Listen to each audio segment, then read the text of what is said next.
Hey guys, it's Beth and welcome back to the Finicky Cat channel. Today, this is step 2 in our series for the professional cat sitter.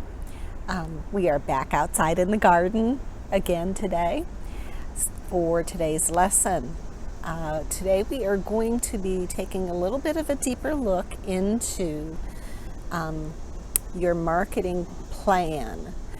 And if you recall on the last video, you have a little handout that you should have been working your way through. In today's video, let's take a closer look at what the marketing strategy as a professional cat sitter should look like. The first thing that I do want to cover very briefly is oftentimes in the pet sitting realm, we know that cats have been neglected for years. We know that cats really have only come into domestication in the last 100 years as far as being bred to be household pets, let alone cat behavior understanding has only really taken off in the last 25 years. And it's still in its infancy as compared to our doggy compatriots. So with that in mind, when we talk about being a professional cat sitter and marketing as a professional cat sitter, we really have to look at what makes a cat sitter actually different from a dog sitter or from a regular pet sitter. And that is going to often come in the terms of the skills that we bring to the table that we are teaching ourselves in many cases through, any of the available science, any of the available courses to understand our cats that much better. Whether it's the books from Jackson Galaxy, the Karen Pryor Academy cat training program, the Humane Society, or the Animal Protective League Society, working in shelters, being foster kitty parents, or even reading my little book, which is really just a guide to understanding cat behavior.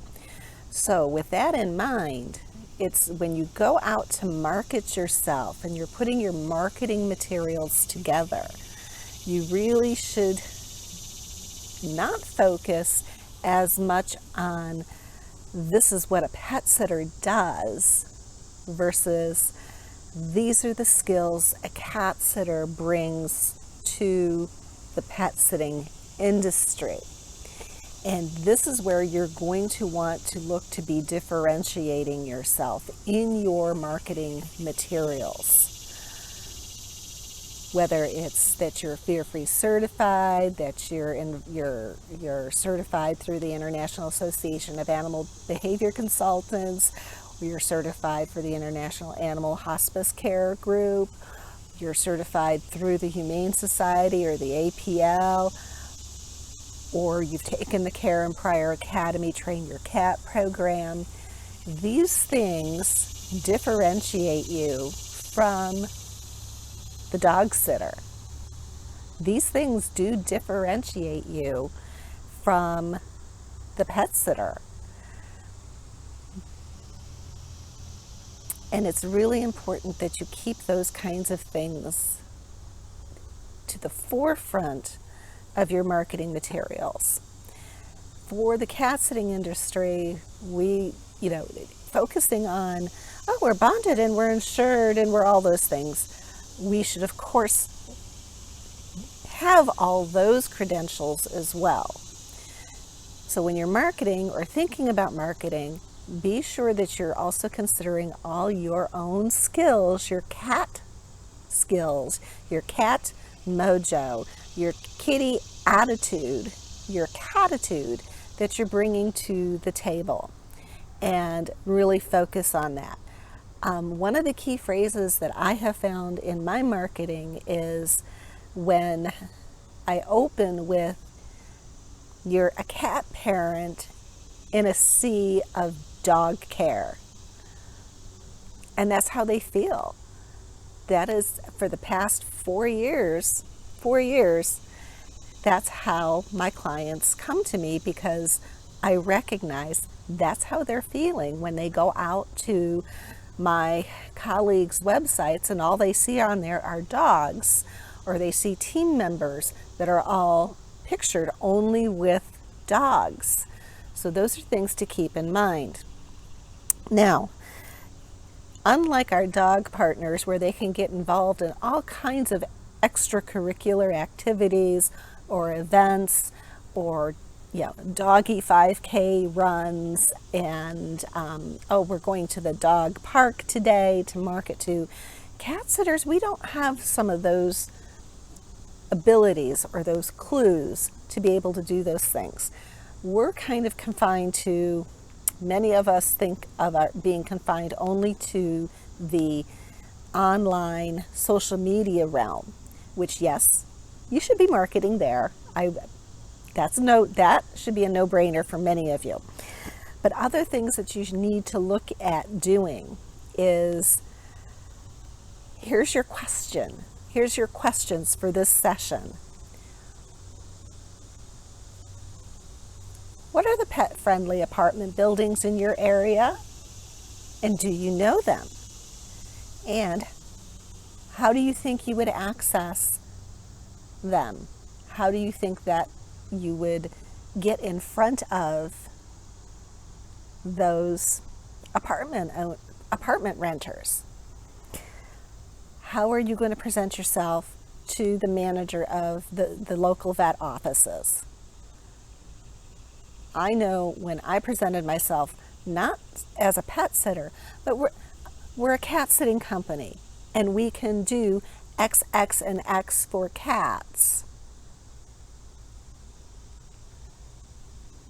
Every vet office that I walked into were like, oh my God, we so need a pet sitter we can recommend like you. Again, that it was not so much that I'm marketing that I'm a pet sitter. I'm bringing to the table the skills that cat sitters and cat parents need. Can you pill the cat? Can you give an injection? Do you understand insulin? Do you know what it means to give a liquid medication and how to do that? Those are the skills. Those are your marketing skills. Those are your marketable product for you to utilize when you hit those veterinary offices with your business cards and the candy dish. Okay? You might not think about going to the dog groomers. My question for you is, what dog groomers in your area do you know that groom cats? If you don't know the answer to that, you need to find out, because cat owners who are taking their cats to be groomed are going to be thrilled to find a cat sitter and get that referral from their groomer. Again, worth your time and effort. Do a little research, pick up the phone. Do you groom cats? Yes, no, maybe. Move on. The ones that do, you want to be sure that you at least have a minimum of your business cards there. But I would also ask, when you go to visit them and you go to network with them, I would be prepared to have an actual rack card available to leave with them, highlighting not that you're a pet sitter, but that you're a cat sitter, and these are all your skills that you have available to care for potential clients' cats. These all make a difference. So have you thought about those apartment buildings? What do you think your answer is for getting inside those high-rise buildings to care for those cats and getting in front of those apartment renters? Leave a comment below. Leave your ideas below. Love to hear them. That's it for today. That's your lesson for today. Thank you, and have a great day. And all the buzzing that you hear, I'm not going to apologize for it. That's nature sounds, and those are the 17-year locusts, and they do come out pretty much every year. On that 17th year, it's much louder. You can't even sit out here. So today was not so bad. You have a wonderful day, and see you on the next video.